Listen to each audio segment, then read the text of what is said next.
Welcome back to another NBA podcast. I got Dalton on the line once again. What's your greeting of me Hi. this time? No Steph Curry? Just hi. Oh, okay. No. Okay, that's fair enough. This is going to be an all-playoff pod. We're going to save our other stuff that we didn't talk about last week.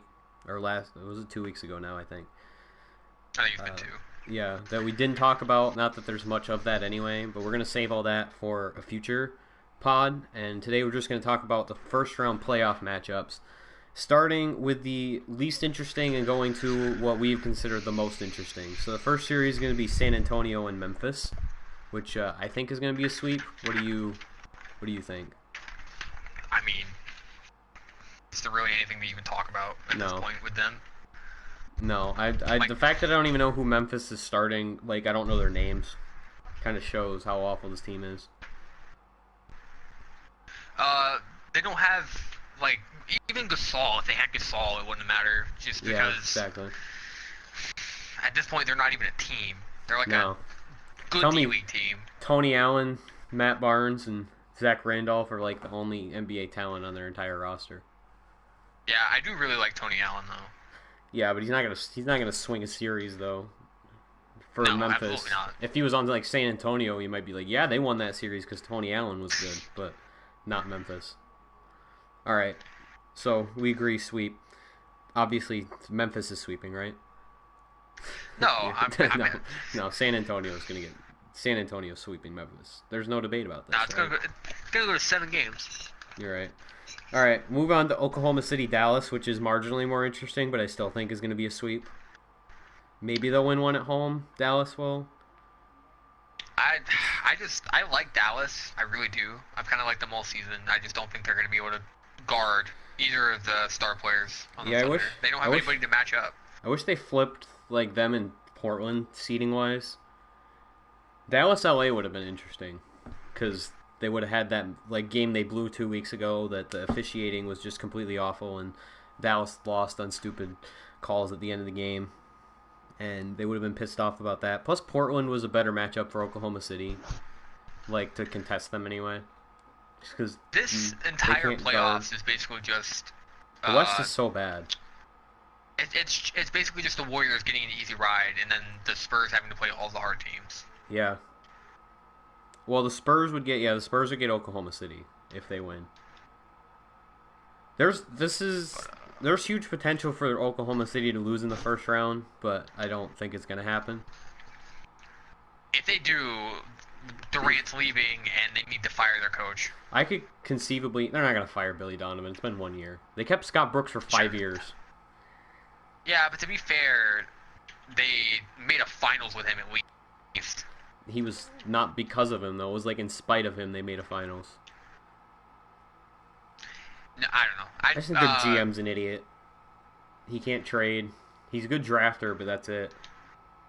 I think, that's not what they need at this point. Yeah, bringing in Randy Foye does nothing when you already had a trading point guard. Reggie Jackson was really dumb, in my opinion. They had to trade him, though, because he wasn't going to resign. There was a difference between him and Harden. Harden had another whole year they could have just made a finals run and then said, you know what, walk in free agency. I don't know. The way Reggie Jackson seems to be upset about it, it seems like he wanted to resign. No, he wanted money that they weren't going to give him, which is the same problem Harden had. But they had to trade him because they weren't going to resign him. Plus, he was going to be a restricted free agent. What'd they even get for him? I don't remember. There was this Kyle Singler was the 3-team trade. Oh, where they got okay. Singler and they got Cantor from Utah, and there was a couple other moving pieces. Cantor's been secretly the least valuable player in the league this year. People think he's going to be Sixth Man of the Year, and I don't think he deserves it. No, he could be the Sixth Man of the Year for every other team because they absolutely get outscored with him on the floor. I think it's funny how everybody's like, "Oh, he's the factor of the Thunder being really good this season," and he's done literally nothing all season. No, he's scored, but he is the worst defender I've seen ever, I think. Yeah, but scoring is what the Thunder don't need. No, I know. I get your point, but still, he's done stuff, but not anything important. Yeah, I definitely agree. But I think Dallas could win a game, maybe 2 if they're super duper lucky. think they'll win like 1 or 2 at home, maybe just kind of fluke games. I don't know. It's a really weird matchup. I just want to see Dirk ball out in his last playoffs, potentially last playoffs. He might. No, he said he's playing for like 3 more years, so he's got at least 1 more year in him. The quality of his game hasn't really declined that much at all. No, because he hasn't had an injury. I can see it. That he has old man game, just like Kobe had. Yeah, because he always played like, in the post and running out to the 3-point line, and he never played defense or rebounded ever. Pretty much, yeah. I mean, even when he was young, he never did. Yeah. All right, so that series is a wash. Cleveland, Detroit. This, out of the 2 first seeds, Cleveland definitely is the weaker and the more likely to get upset. The chances I still think are below 30%. I think them getting the first seed was worse for them than getting the second seed. I just think Detroit not jumping over Indiana was bad for Cleveland. Because if they were playing Indiana, this would be not a series. Well, because all Indiana has is Monte Ellis and Paul George. Monte Ellis isn't even good. For both of those players. He hasn't been good this season. So I didn't think Indiana an awful was a good fit for Indiana. Him. Yeah. I wanted to see Monte Ellis go to the Lakers and us play him at 2 guard instead of Jordan Clarkson, but that's just me. He's just the same player as Jordan Clarkson, just not as good of a shooter. I think he's a little bit better, in my personal opinion. But Jordan Clarkson's also a 2-year player, so yeah, doesn't really say a whole lot. But back to playoffs, not getting away from the topic. This happens every time. But I think Cleveland has a chance at losing the series in 6 games if they don't. I think it's going to be 7 if they lose. You think? I don't. I think if they lose, it's going to be a super fluky road game for but they're not going to lose a Detroit. game at home, so they will be up in. They're not going to lose an early game at home, so they'll be up in the series already. And then I think if they're losing a game at home, it's an early game. I think it could be the first game of the series. They're really good at home. They're complete crap on the road. Although Detroit did beat them at home, it's worth noting. I think once, maybe twice. Well, yeah. Detroit's, in my the way I've seen it this season, Detroit's a team that doesn't care where they're playing. They play decently consistent. So I go the other way. I think they're super inconsistent, but they play really well in important games, which is a thing to keep track of. I just think Reggie Jackson wants to prove himself. Because he's what more looking does for he have that to money. prove? And he already has a 5-year, $80 million contract that John Wall complained about him getting. I mean, to be fair, though, it made sense for Detroit to give him the money because they weren't going to give it to anybody else. No, they're never going to sign free agents ever because it's Detroit. They might now. They might now because they actually have good. But a good they have to make trades like the Tobias Harris trade where they just trade 2 expiring contracts for someone that doesn't fit on the team they're on. They need another really good scorer that can actually play defense too. They need someone like a Kawhi Leonard. They just didn't play Butler. well in the second half of the year. They need to get someone else in that Contavious Caldwell-Pope spot who can actually play defense and not shoot 28% from 3. Obviously, the matchup problem for them is LeBron, but he's a matchup problem for almost anybody in the league. Yeah, I want to see how many points of Reggie Jackson and Kyrie Irving score guarding each other because neither of them ever plays defense. I guarantee you they both drop like 50 a game. They'll drop like 25 and 8 a game. Well, no, because Cleveland won't run their offense through Kyrie Irving for some reason. No, because LeBron's the greatest point guard of all time, right? He's good, but he shouldn't get the ball every play. He makes a lot of good passes, but he also makes a lot of really bad passes. And I think if a team is going to punish him on that in the playoffs, it's either going to be Boston or Detroit. Atlanta. You're forgetting. Atlanta to a lesser degree than the other 2, though. Yeah, but Atlanta's like the second best defensive team in the league. Yeah, but Cleveland's blown out Atlanta the 3 games they played this season, have they not? I don't remember. I don't think Atlanta won a single game against Cleveland this year. It's different, but the regular season means a little bit, especially when you sweep a season series. I don't think that as much. Let's move on. Cleveland, do you have Cleveland winning or losing? I'm going to say they win, but I'm going to say they win in 7. Yeah, I think it'll be 7 too, or 6.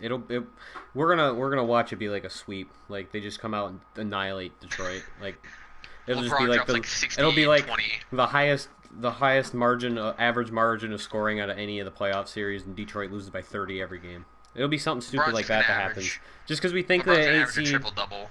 yeah, just because we think an 8 seed might finally challenge a 1 seed again.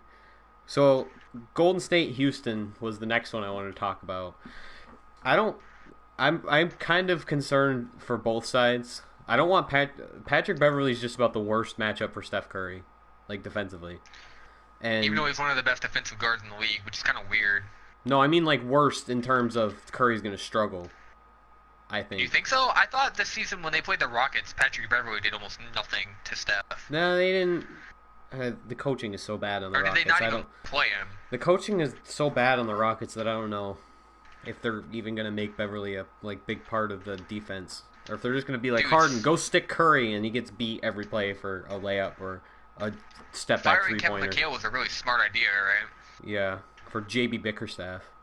If they were going to hire like Mark Jackson, I would have understood, but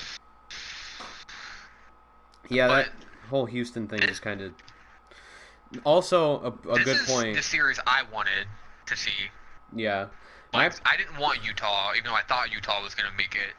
I would have. Utah played them closer in the regular season, although I don't think that means anything. Plus, I think Utah would have won a home game, and I don't think Houston will.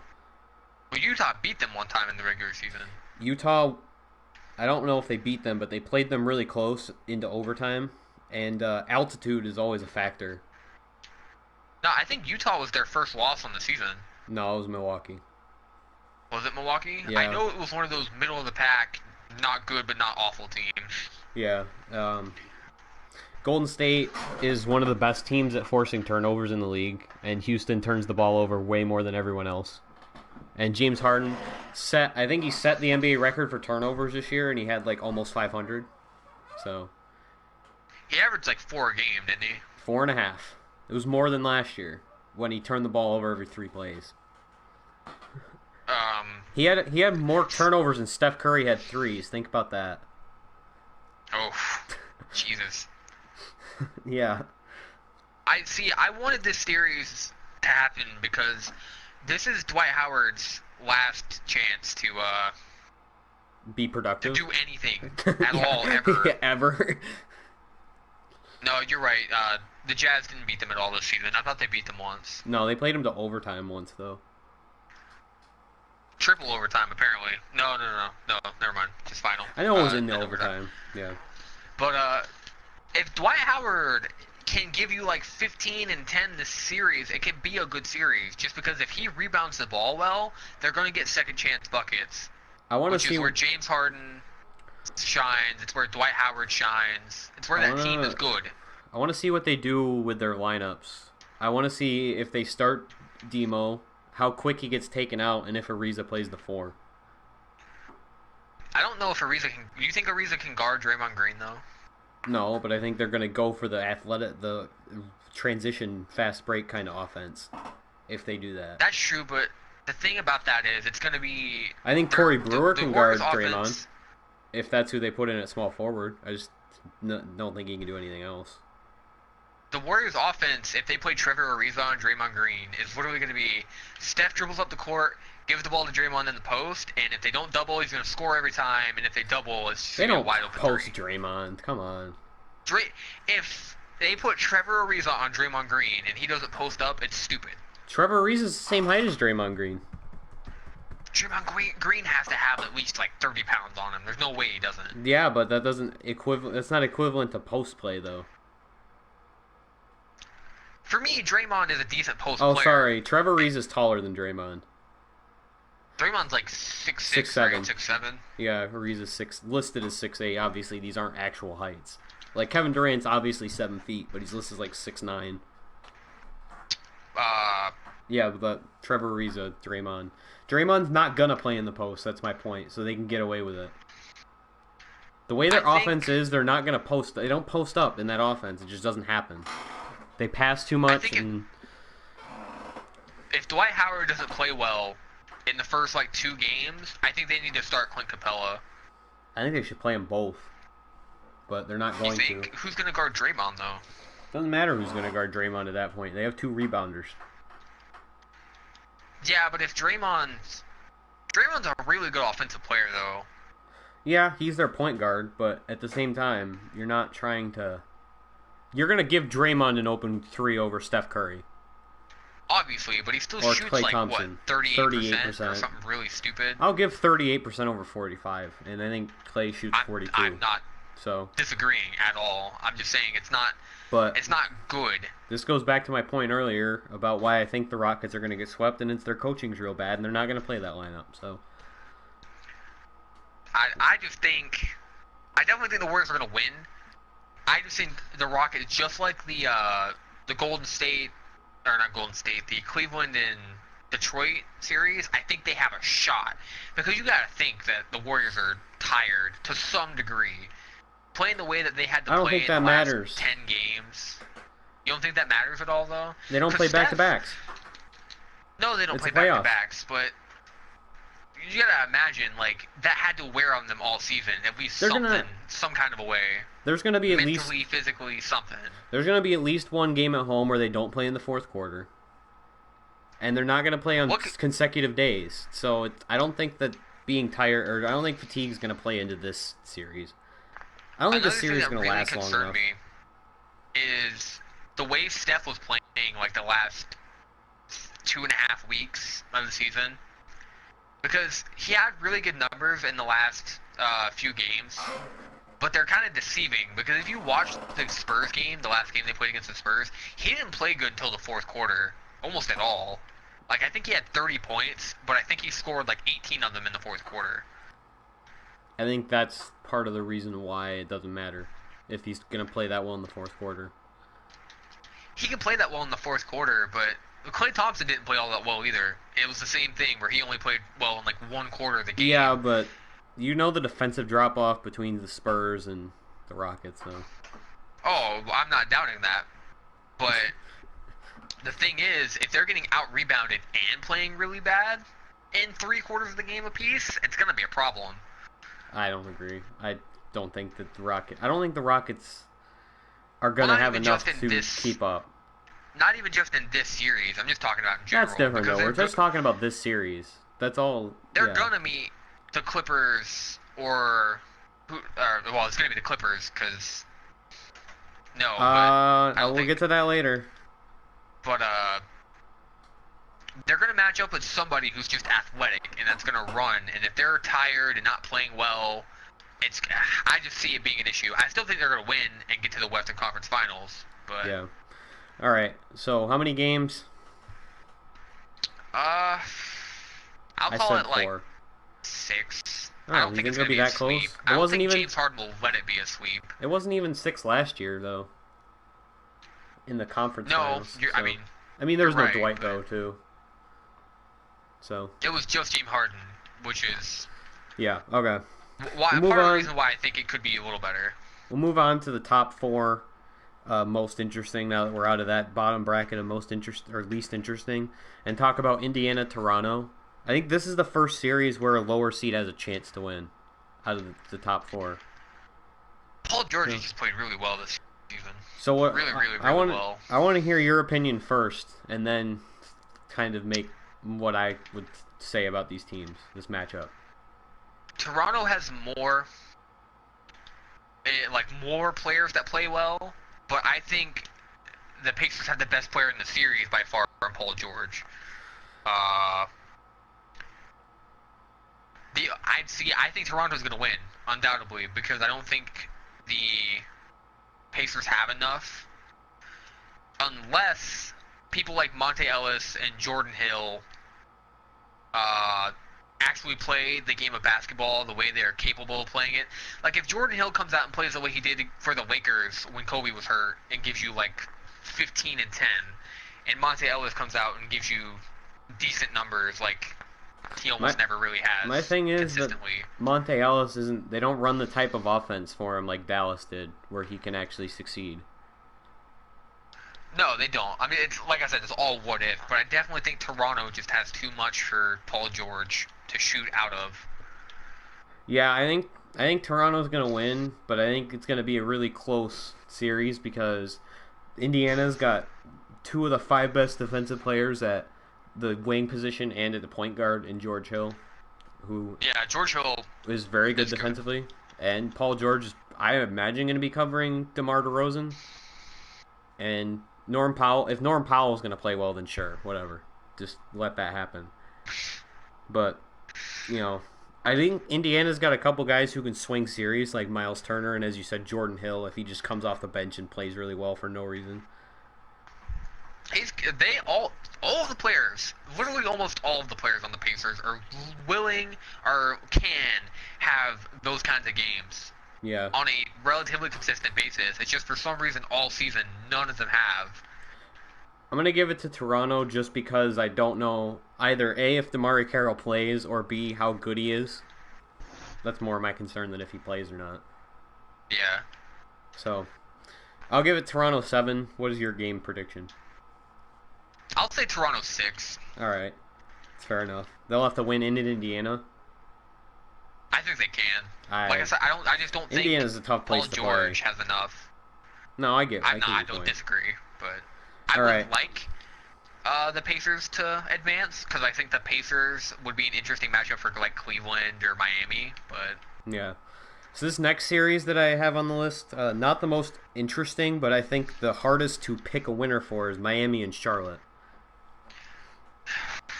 So I'm gonna I'm gonna go into reasons why both teams can win. So Miami, they did this weird thing where they just did not play the actual starting lineup. They're gonna use until the very end of the season. They were doing all these weird things with Amari Stoudemire and all these weird role players that don't make any sense. And I and they all ultimately played think really bad in their I final few ultimately games. I ultimately think yeah they changed their starting lineup to this new lineup that I think is going to be their lineup. I think Justice Winslow might make it in the lineup too, unless I'm not sold on a healthy Joe Johnson and Luol Deng this entire playoffs. You're not. You don't think Joe Johnson's going to be good in the playoffs this year? I don't think both of them are going to be good. I think one of them's going to get taken out for Justice Winslow when the game matters in crunch time. I think it's going My to be problem Luol with Deng, unless they do Joe I, Johnson just because Luol Deng's a better defender. if they're going to take out one of those two for Justice Winslow, it needs to be Luol Deng. Because I don't think Luol Deng's good offensively, and you need somebody that's going to make up for the god awful offense, like the shooting at least of Justice Winslow and Dwayne Wade. All right. Yeah. Luol Deng's been really good since the All-Star break offensively, though. He's just been a scoring dynamo for some reason. I think he's been good for the Heat since they signed him, but Yeah, that's just me. I'm gonna lay out my. He's just been better, is my point. I'm gonna lay out Yeah. the Charlotte reasoning now. There, if the Heat start Whiteside, this changes. I think they are, but they have a really good defensive point guard, who also is going to be playing against a really bad offensive point guard who runs their whole offense, or really bad defensive point guard. He runs their whole offense. Their team is set up to defend Miami playing small ball because they start Marvin Williams at the 4. Yeah. They played way above their talent level all year.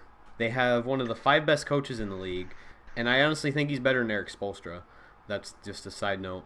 I want to see what they do with Al Jefferson this series. I imagine he'll be coming off the bench. That would be the best thing for him, but I think Charlotte poses a serious threat to Miami, which I didn't think like a week or two ago. And Nicholas Batum's obviously had a comeback year for the ages.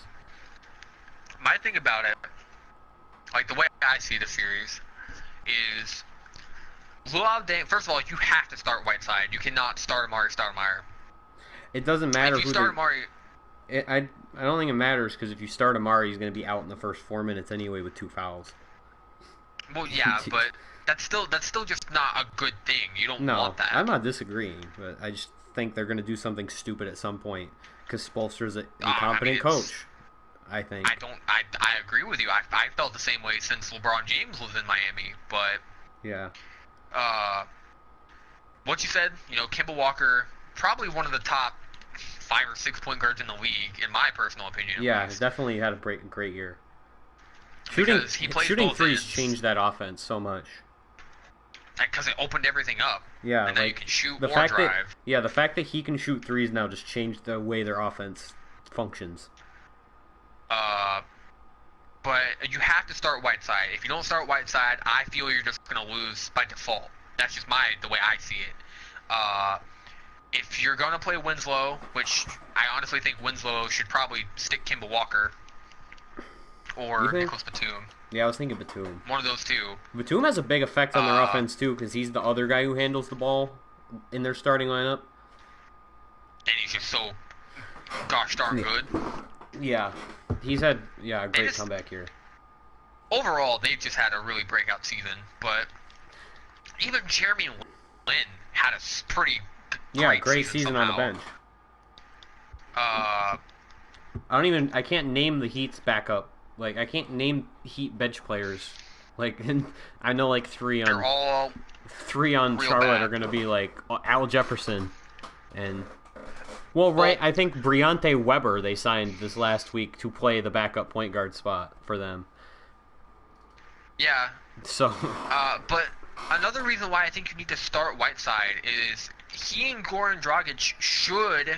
I don't know if they have because I haven't watched a whole lot of the Heat this season. their should offense runs like ass. be able to run one of the best pick and rolls in the entire basketball ever.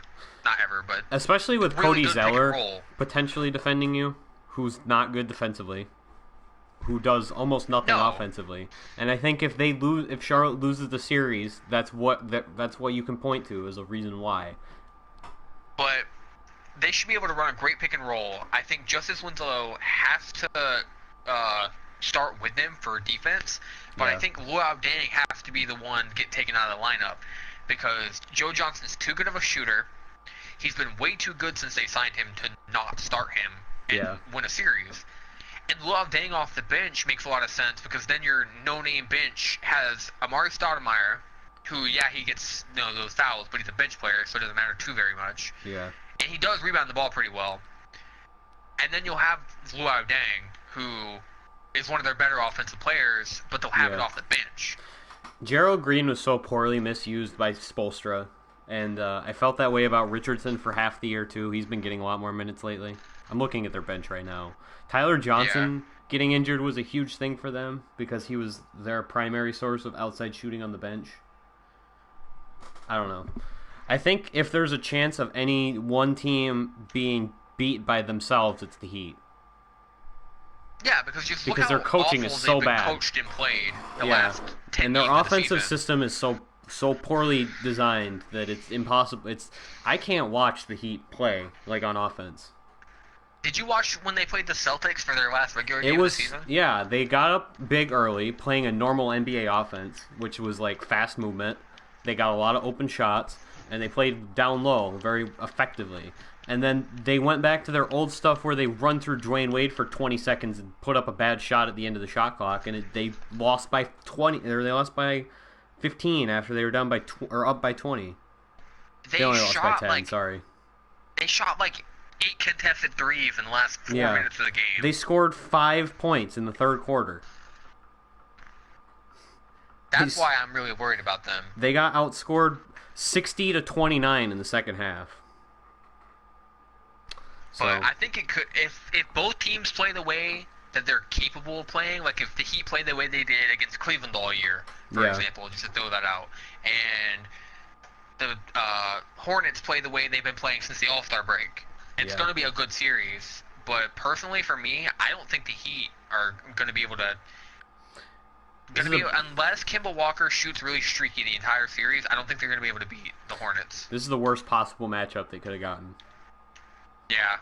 Or the Celtics would have been really bad for them, too. I thought the Heat were going to be the sleeper team in the playoffs, but they played too well at the end of the year. And they got everybody looked a bad at them matchup. as the Cleveland stoppers. That's what they've been all season.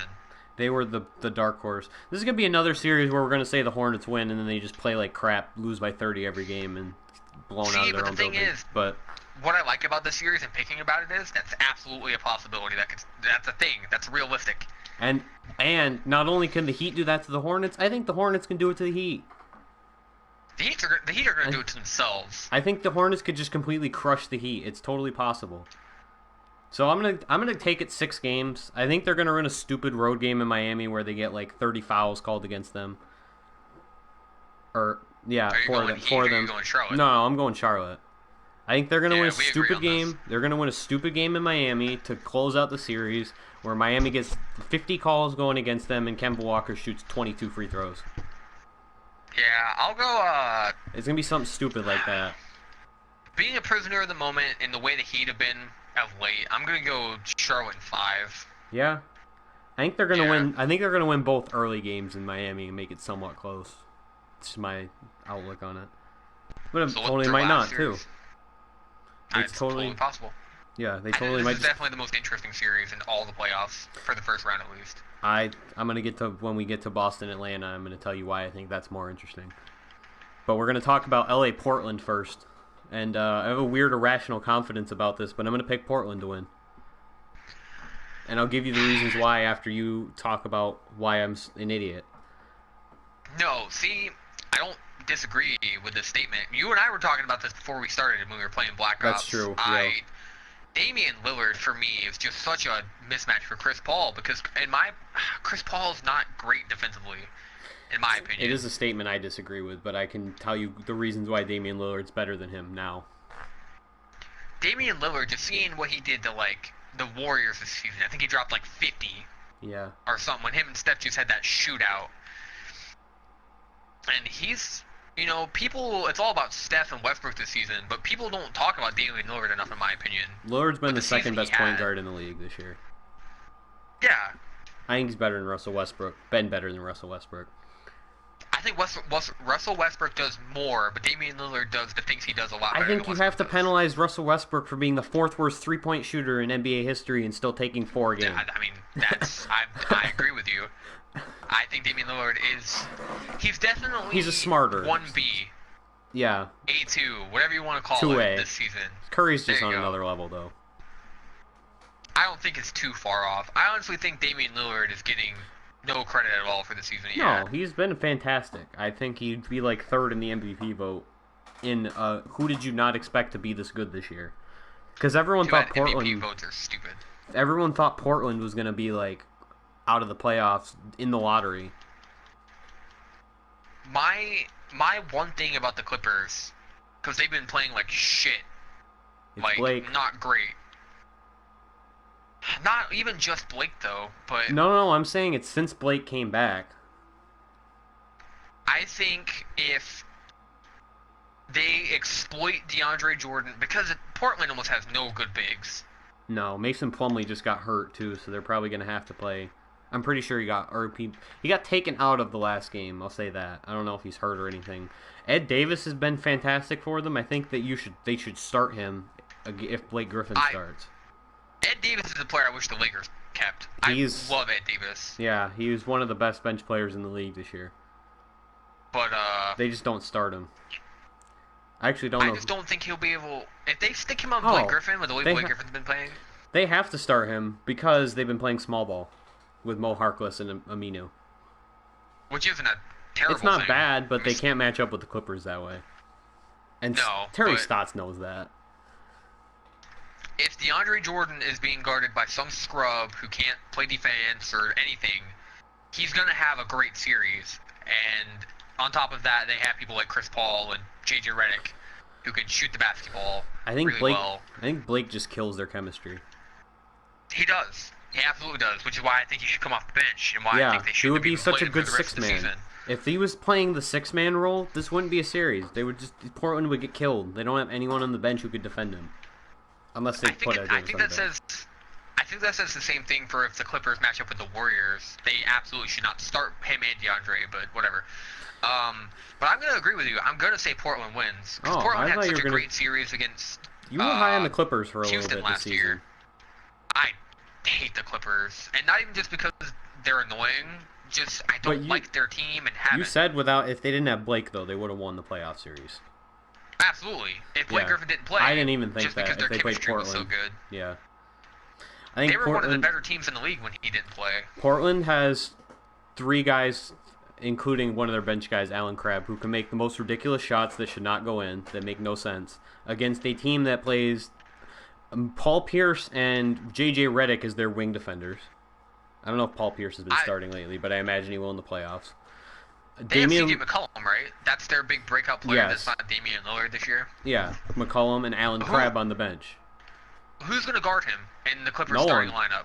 What are you gonna do? Put JJ Redick on him, who plays 5 feet off of every shooting guard and leaves everyone open for three?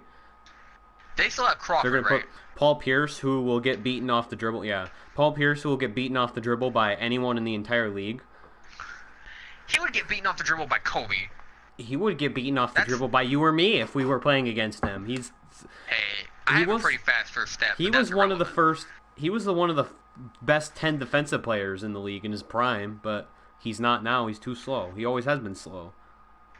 But I'm honestly, I'm gonna go Portland in 6. I think it'll be 6-2. I think they'll win a game. I think they're gonna lose the Clippers games because the Clippers are gonna complain to the officials and get stupid calls that Portland doesn't deserve. And Damian Lillard's gonna have like 2 50-point games. McCollum's gonna have like a 40.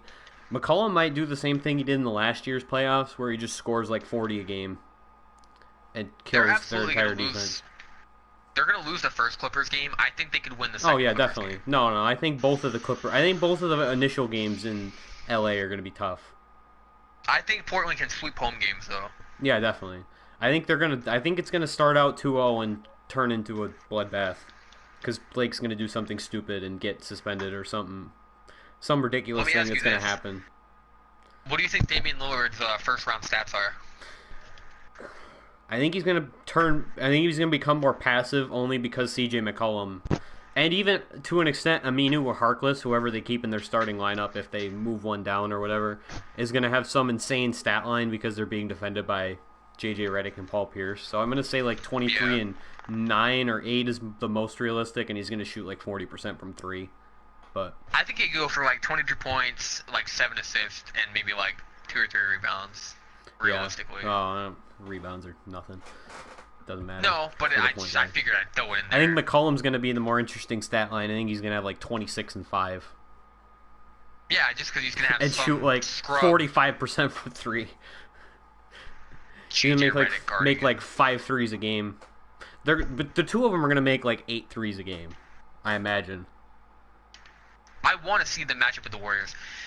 They got blown up by the Warriors twice, but then they had that one. They are game. the most interesting team to play against the Warriors because their two best positions are the same. But yeah, I also think Lillard doesn't get enough credit for the progress he made defensively, because when he was the first 2 years when he was with LaMarcus, he was one of the worst defenders in the league consistently. He just didn't play at all. And this year he's actually made an effort, which I think at least counts for something. I honestly think he could be most improved player of the year, just based on. No, you don't think Steph Curry shooting, the only difference between him and this year and last year shooting 2 extra threes a game should be the most improved player, which is the dumbest argument ever. It's like the stupidest thing I've ever heard. I'm so sick of Steph Curry and all this. Steph Curry should be Defensive Player of the Year because, I mean, look at how much the he led the league in steals. Scored. Fucking. I think the whole. Anyways. The just behind the Durant and Warriors, the Curry is the most improved player. Is the dumbest story in the league this year. But that's just my opinion. All right. Well, you mean Steph Curry getting upset because the golf guy who's on Under Armour losing isn't a dumb story? Oh, Jordan Spieth? Yeah. Anyways, next. By the way, I want to please. I want to take a side note for Jordan Spieth, who had the most incredible meltdown I think I've ever seen ever, and it was golf too. Makes it even more impressive that he did as bad as he did. Quadruple bogey, it's hard. All right, Boston, Atlanta. I might honestly have to flip a coin for my pick because both teams are carbon copies, except for Paul Millsap, which is why I'm leaning Atlanta.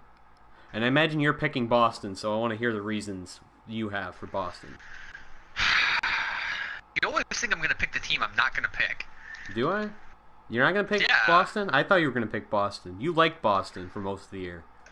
I did too. Being a Lakers fan, it makes me want to die saying it, but yeah, I've really liked Boston all season. Hey, I like the Knicks, so it's hard for me too. They've played really good teams all season because, in my opinion, the East has been stronger than the West.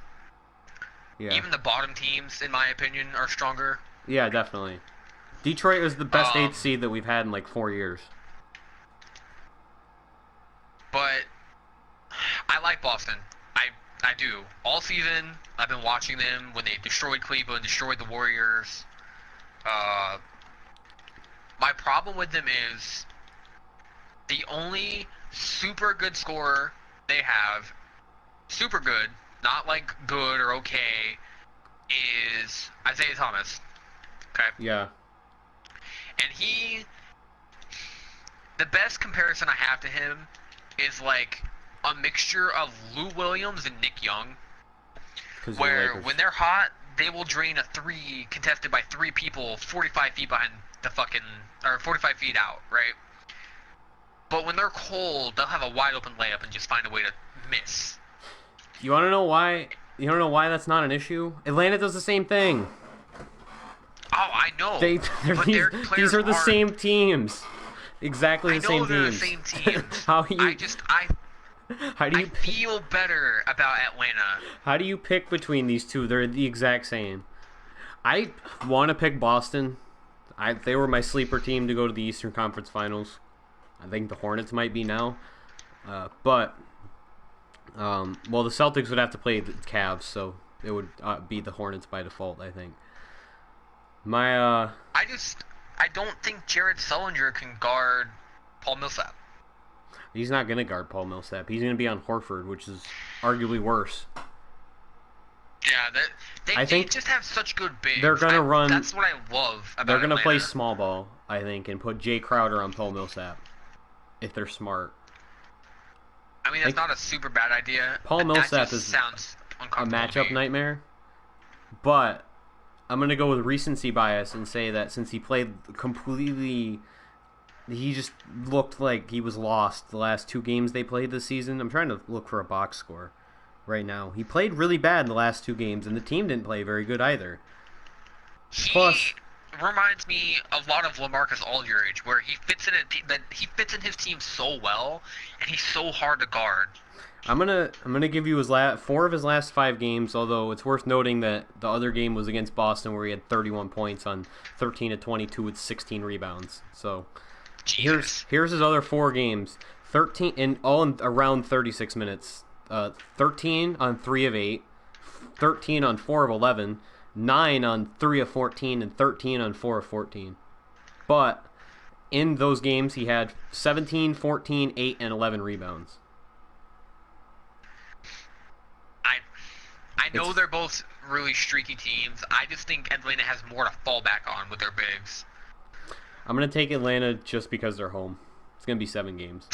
But back to the Spoelstra point I made before, if there's a coach in this playoffs who can outcoach himself and make his team lose, it's Budenholzer for Atlanta. I agree. And Brad Stevens is one of the 3 best coaches in the league behind. He's right there with Kerr and Pop and Terry Stotts and Clifford. That would probably be the top 5. Kurt Rambis is obviously the best. Derek Fisher, you mean? No, Kurt Rambis is ahead of him. He's the greatest coach ever. What was your question? Man. Byron Scott. Who's your coach of the year? In any normal year, it would be Kerr, but he didn't coach half the year. I don't think he. It depends on what you're using as. He can technically. It would be co-awarded to him and Luke Walton.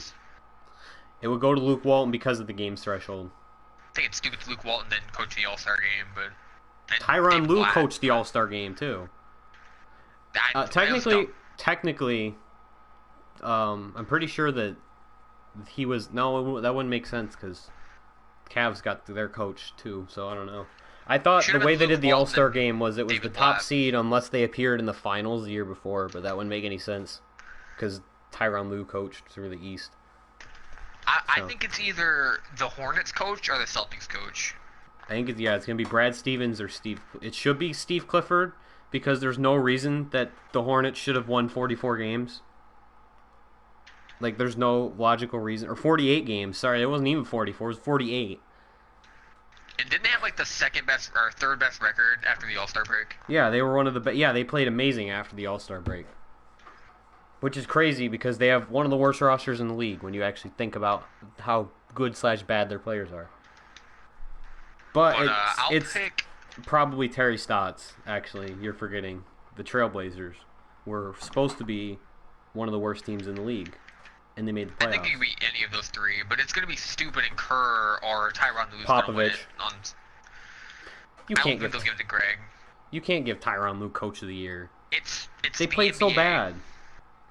They were an abysmal team with him as their coach. There are serious talks of giving Steph Curry the MVP and Most Improved Player of the Year. It's so. not going to happen. Everyone who's given their awards ballot doesn't have him on their ballot, so there's no way. And then since the media votes for it, I'm going to trust their ballots being posted.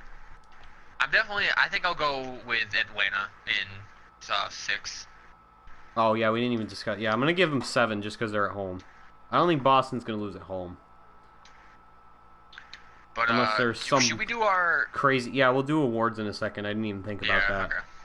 I didn't either. Hold on, let me look up. Alright, we're gonna do it in order of I guess importance. So we're just gonna do it in the order that it's listed. So MVP, obviously Steph Curry's number 1. I don't really know who number 2 would be. It can't be Durant. It's got to be either Westbrook, It just can't be because of all the Westbrook. triple doubles. I don't think it can be the OKC guys. They have to be penalized for playing with each other.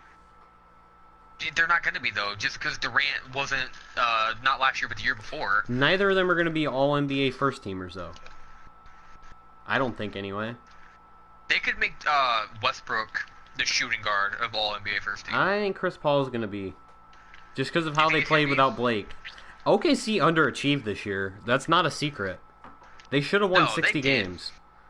I feel like those two have just to think be held accountable for it. I'm a really big believer, and I know you and I disagree on this, that stats and triple doubles and stuff matter when it comes to this kind of stuff. I don't think triple doubles matter. I agree that stats do, but I think that they should be penalized for team performance too. And I know my that 3 is probably Damian Lillard. I think Damian Lillard might even be my 2, to be honest. LeBron's got to be top 3 because even though he was an awful teammate and he did really stupid shit all year, they only made the playoffs because of him. Yeah, That team he'd was be my 3. That if team not- was a disaster around him. In my opinion, he and Damian Lillard are interchangeable at 2 and 3. Is it crazy for me to put Kawhi top 3? No, because he's definitely the Is defensive he? player of the year, which, We'll get to that in a minute. yeah, but he's the best, in my opinion, he's better than Draymond at two-way player of the year. So, being the best two-way player, On the being best, on the second best team in the league. probably one of the better teams in history, just based on stats. Tied for the 4th best record ever, and they got no attention for it. They were tied for the best home record in NBA history. Yeah, they tied the 86 Celtics. Which in theory, they could have won, but they just lost to the Warriors. God, fucking damn it. I think but, Draymond would be top 5 just because he does so much for Curry and defensively for that team. Then creates all sorts of matchup problems being able to play center, yeah, which is something that mean, they he don't do should. often. But when they do, that's their super small lineup. And they I put win Steph, games. LeBron, Kawhi, Damian Lillard, and Draymond. That would be my 5. And then Durant, Westbrook would be like 5, 6, or 6, 7, depending on what order you want to put them in. I'll just give a top 3, and I'll decide. Curry, definitely is 1. It's Yeah, not there's even no doubt. a thing. I think Damian Lillard just deserves 2. That's just my opinion. And Yeah, LeBron sure. definitely is number 3. Our second You got no place 4 or 5? runner-up. Where's James Harden? It's just, Is he like the least Fucking- valuable player? he's like top He's 3 gotta be like- offensive players in the league. He's got to be like But- top 10 at least. That team somehow made the playoffs. He's just so bad defensively and sometimes offensively. I know. How does he go? I guess it's being out of shape is actually the answer to this question. How does he go from being like one of the 5 best two-way players in the league for the second half of last year to this? Where he just like gets beat just- every play. I just don't think he's committed. I think he's trying to go off I think skill it's- and not. I think it's the being in One. shape thing. But I don't even think he'd be in. I think he'd probably be like 10 if he was in top 10. Yeah. It's like His- Shaq the way being one he- of the 10 best players ever. He's like 9. but he's there. But he's like not very high. So, all So right. what's the next award? Oh, we're okay. I forgot you weren't doing 5. Rookie of the Year's next. I don't think this is even close. It's got to be Carl Towns. It's Towns. It's Towns, Porzingis, Russell. Can you put Russell on number 3 over Devin Booker? The average. See, Devin Booker only played well for the back half, in my opinion. Over Nikola Jokic. First half.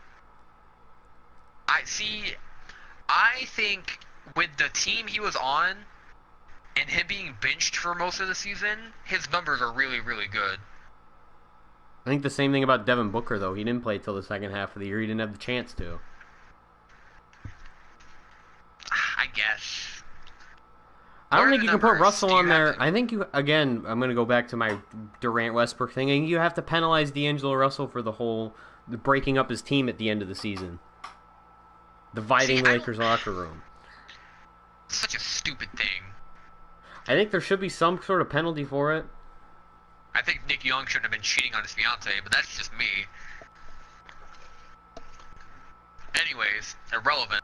I think the locker room effect. It's not the thing itself that happened. I think the effect it had at the locker room is gonna have to to be taken into account. See, this is the problem because I'm gonna not talk about basketball for a second. I'm gonna talk about football. Fucking T.O., right? Oh, so, I know where you're going. One of the best wide receivers of all time. Yeah, he missed the Hall of Fame ballot. And he missed the Hall of Fame ballot. He didn't deserve it, though. I think he did. The Hall of Fame and NBA or sports awards in general should not be about anything but how you perform in said sport, right? That's how I feel. I always thought it was stupid that people can be kept out of the Hall of Fame just because they did stupid stuff their rookie season or because they did something their third year in the league. I think Randy Moss should be penalized for rape, too, so this is... See, that's a little different. A little bit different. It's the same concept, though, of something that had nothing to do with his playing career that should have an effect on his Hall of Fame case. See, the difference is he should have been in prison for that and shouldn't even have been in the league at all. So... I think it's the same concept. That's the thing I'm trying to get across. But it's not the same. It's a very big different thing. It's not like D'Angelo Russell did a Ray Lewis and killed a guy. Yeah.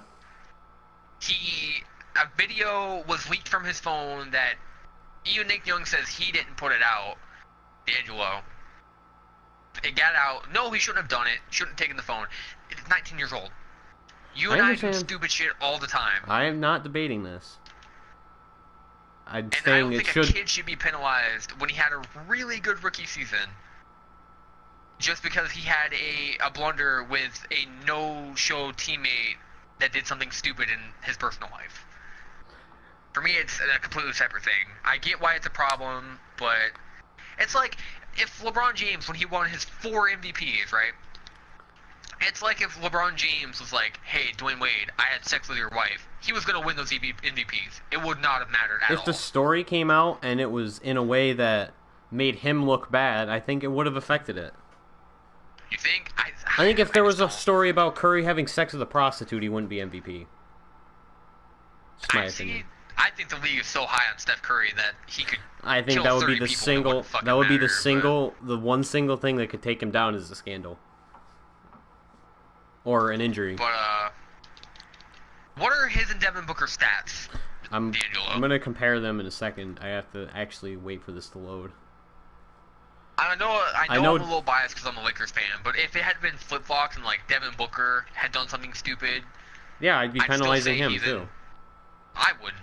13, 3-3 with a 13 PER versus 13, 2.5, 2.5 with a 12 PER or 14, sorry. So it's basically the same season. Almost the exact same season. D'Angelo just played. I'm just gonna say D'Angelo played 3 more minutes a game. I'm just gonna say then that it's A1 and B2 or A1 and A2. 3A. Third then. 3B. Well, you know what I mean. It's. Alright, if you're gonna do that, then yeah. Okay, Defensive Player of the Year. I know you just said Kawhi. I think it's Kawhi, and then Draymond, and then I don't even know about 3. Yeah, why would Uh, you? Three's hard because what are you gonna do? Reward DeAndre Jordan or Whiteside for having 100 blocks? Like I that's mean, just a stupid the thing to NBA do. would, but That doesn't mean they're good defensively though. no, but didn't DeAndre Jordan win Defensive Player of the Year like 2 years ago because he had like 100 No, I don't blocks, think so. or like 3 years ago? I know he had to. I Kawhi think he won won it one last year. year. Mark Gasol won, I believe, the year before. Yeah, And Marcus Gasol's actually decent post defender. someone random won in the years between that. I thought Marc Gasol was a really stupid choice, especially considering that he won Defensive Player of the Year, but he was on the all defensive second team. It's just I stupid. agree, but my point was he actually plays more than just blocking defense. I'd say He actually plays Draymond. post defense.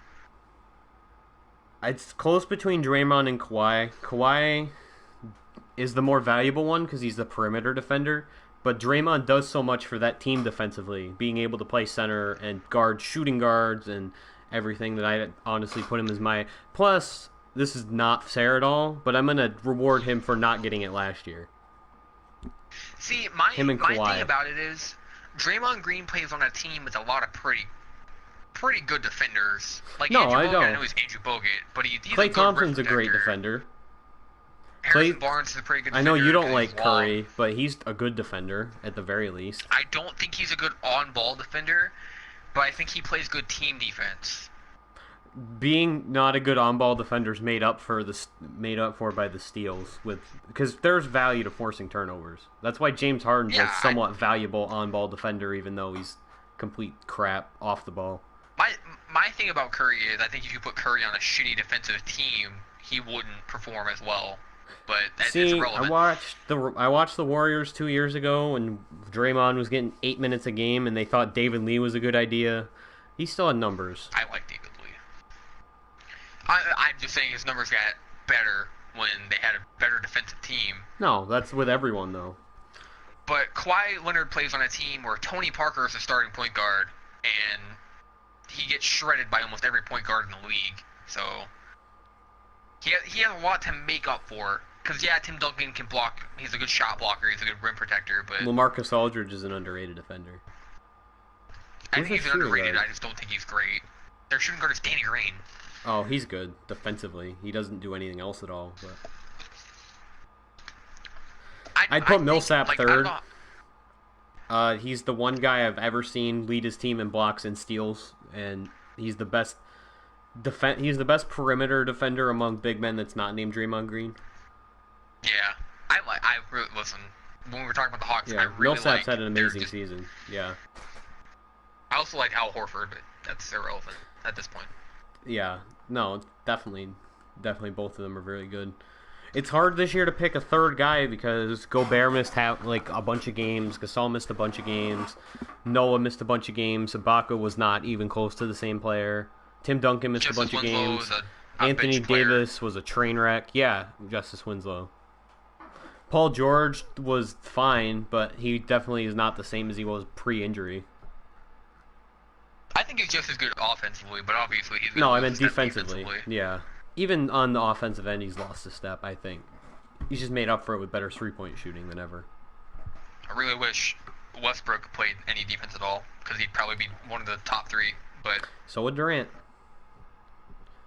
I don't But know. I'm coach- not even going to give it three. I'll just, Paul Millsap. is Did my we do three. Coach There of you the go. Year already? You gave 3. We already did. We If we're doing picked it- 3 coaches. Based on overachievement and disqualifying Greg Popovich, who honestly probably should win, then it would be Terry Stotts, Steve Clifford, and Brad Stevens third. I think you could go to any one of those. I'm not even going to pick one because for me it's all almost exactly the same. Can we vote for worst Coach of the Year? Can Eric Spoelstra be that? It's either going to be Eric Spoelstra, Derek Fisher / Kurt Rambis, or Byron Scott. So No, I think there was worse coaches. yeah, you think benching our star? I think picks that do you want to hear the star Scott Skiles on Orlando thought it was a good idea to bench his leading scorer. Yeah, that was pretty real smart. Hoiberg was supposed to fix the Bulls' offense and made it worse than it was with Thibodeau. Tom Thibodeau. Whitman had the third straight mediocre regular season where they underachieved. I know you want to rant about Derek Fisher. I don't. I'm done with it. He was a you shit get it all coach. He out. got canned. That's it. When Kurt we have Rambis is worse. When we have our personal discussions about basketball, you get it all out. Oh, I've got it all out when he was fired. See, I don't get to talk about Byron Scott just because it's not anything we've talked about at length. He's bad. He's not one of the. I don't think he's one of the 3 worst coaches in the league, though. See, Here's who I forgot: Sam Mitchell. Who? Can George Karl be on there too? The Timberwolves were 17-17, and they were in the 8th seed, and they finished 29-53. Can George Karl be just like a runner-up? Yeah, he's honorable mention.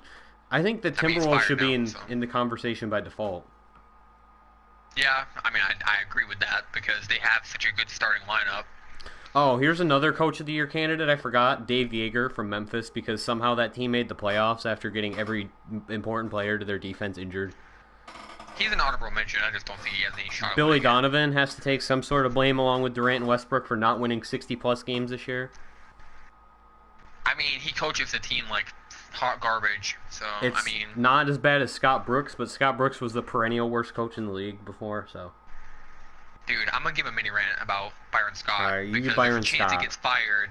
There's a chance he gets fired. You know what? I didn't get to do this about Mike D'Antoni because at the time I didn't Since talk we're to talking anybody about coaches. basketball. Fucking Byron Scott, man. You played for Showtime Lakers, right? You played with Kobe when Kobe was young. I like you. You're cool. You're a nice guy, right? You're a fucking shitty coach. I hate you, you stupid asshole. Why? Why would the Lakers hire him of all people? Because there were so many good coaches on the market this season, right? Last season. Last season. How was this year two him, of Byron Scott? I didn't even think about that till just now. Well, did he get hired at the beginning of last season or somewhere in? No, he was between after D'Antoni. It was just Byron Scott. You're on board because they hired him coaches. because Cleveland hired David Blatt, so they hired Byron Scott immediately. First of all, can I just say I liked Mike Brown? I think everyone Lakers did. Coach. He was a fine coach. When Phil Jackson, they just didn't play fast enough for him. He coached us to the playoffs. We lost in the first round. The second round. Mike Brown's a solid coach with a good roster. He can't do anything without a good roster, and he was one of the worst NBA playoff coaches ever when he was with the Cavs. But he had such a good roster that season too. He gets a lot out of Dwight Howard. Yeah, he gets a lot out of players that might not do so well in other situations. But fucking idiot Bus decided he was going to fire Mike Brown in 5 games. Irrelevant. Byron Scott, right? So we have 3 of arguably the top 10 young talents in the league. At least, beginning of the season, it was that. Yeah, 2 of. Well, D'Angelo Russell. People aren't as high on Julius Randle as you are, but go on.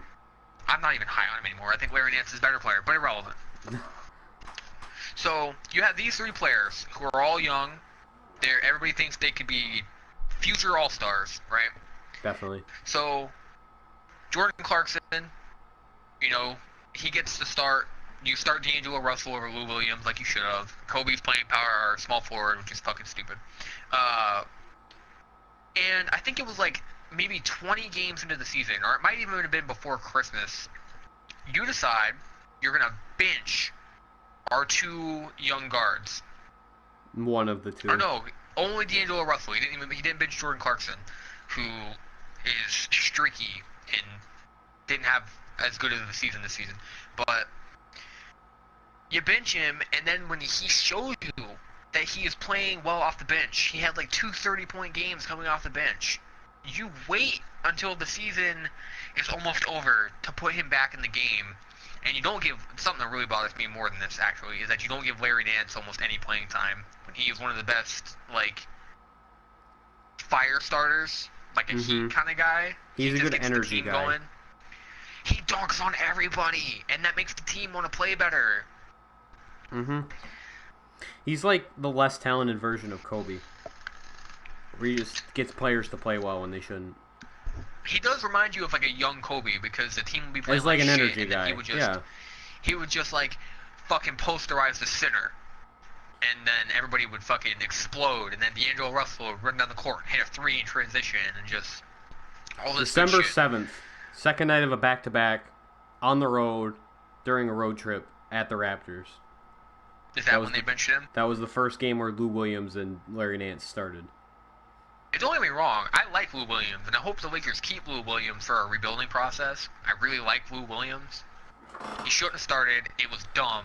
Stupid idiot. You fucking asshole. Alright, I'm done. Sad that that's how this is ending. Unless you want to do six-man, but I think every six-man in the league was bad this year. Besides Iguodala, but he missed 16 games, so there's no way that he's going to make it.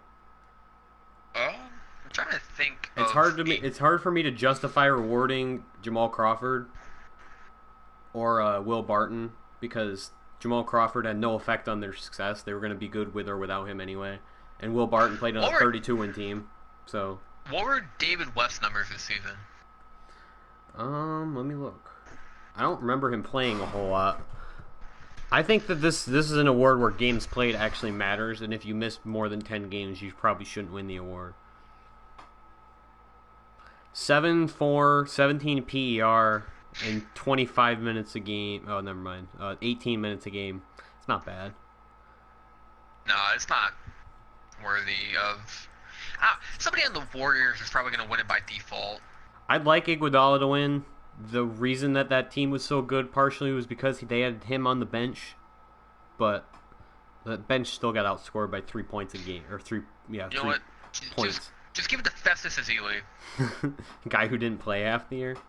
No, he deserves it, man.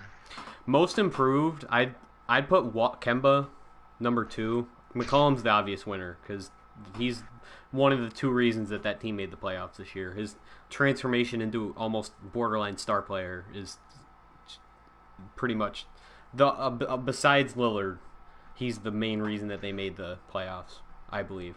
I would agree with you, but you're forgetting one player who's played out of his mind this season, man. Who? Steph Curry? Steph Curry. Yeah. Forgot. No, I definitely think two. Xavier McCollum or Kimball Walker. Kemba's two deserve it. Kemba's 2. It's not very close, but he's number 2 because, like I said earlier, him shooting threes just changed their entire offense.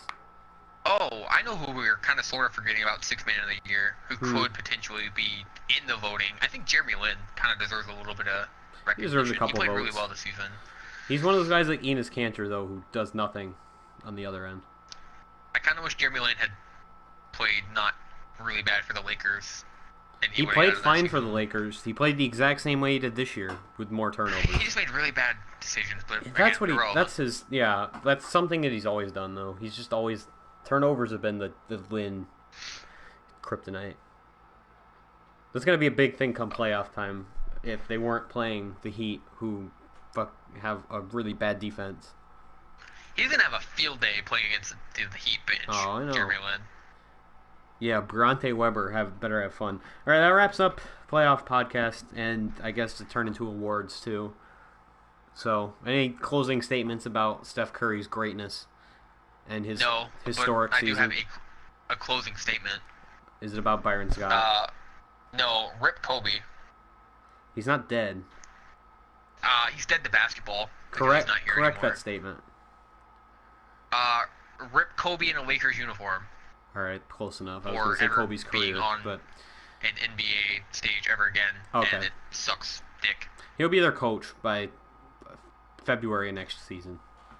I don't want him to be a coach. I want him to work with the players, though. That'd be cool. No, he's going to be their He's doing coach it this season. halfway through next year. They're going to No, fire really Byron bad. Scott. That's going to be really, really, really bad. That's going to be... It's going to be I'm really not bad. disputing that. He's going to be like, yeah, let's take 15 fadeaways every game. Jordan Clarkson go out there and shoot 35 Hey, jump shots Larry a game. Nance, I know you can't shoot threes, but go do that. You just No, see I like want him to every game they lose after the All-Star break when he's the coach, you just see disappointed him on the sideline. You mean like disappointed him being on the bench when he was Yeah. hurt for 3 straight years? Yeah. The same look of disappointment that falls on him when he's taken out of a game late that they're going to lose. It's the same way he's going to look when they're getting blown out by 30 every game after All-Star break next year. Dude, he will be remembered for a 60-point performance, though. So, bittersweet. Among other things. Mm-hmm. Shooting 50 field goals in his final game. Yeah. All right. It's going to do it, I think. So, next time we do this, it'll be either round 2 or off season. I'm not sure whether we're doing another. We probably will, but I'm not sure we're doing another. If we do another one, it should be the conference finals. We got to do round 2 predictions at some point, though. Even if it's you think so? Quick. You can't predict the first round and the third round. Well, it doesn't make any sense. What we could do is we should do like a second round, and then we could do like because we didn't talk anything about the Warriors or anything because we did our first podcast at the end of the season, so we can talk about. No, we'll do second round, and then we'll do. There's probably going to be a bunch of other topics to talk about because I imagine people are going to be fired between now and then. So, all right, thanks for watching. Thanks for watching. Fire Byron Scott.